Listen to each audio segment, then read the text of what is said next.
देखो fire extinguisher केमिति हम यूज करिबा आगे फायर केमिति लागे तो देखो कहूची तो तीनटा जिनिस कॉम्बिनेशन हम फायर लागो गोटा होची आपनर हीट कोयल और ये होची ऑक्सीजन ये तीनटा सम्मिश्रण हेले जे फायर लागो तो फायर का लागो हम फायर को लिखिया प्रोसेस का होची पास PASS पास प्रोसेस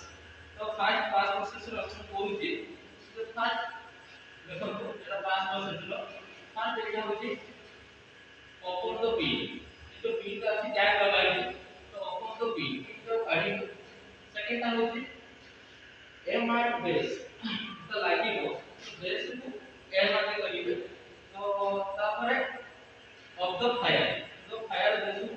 आपण फायर बेस करिवे ओपन रो अपोजिट दिगु आपण लागि करिवे तापरे स्क्वीज द हैंडल हैंडल देखो आपण 3 नंबर दबाइबे दबाइला ପରେ यूज करिवे 4 नंबर आपण switch switch side to side switch करिवे ओके के अछि बोली जानिबा केमिति तो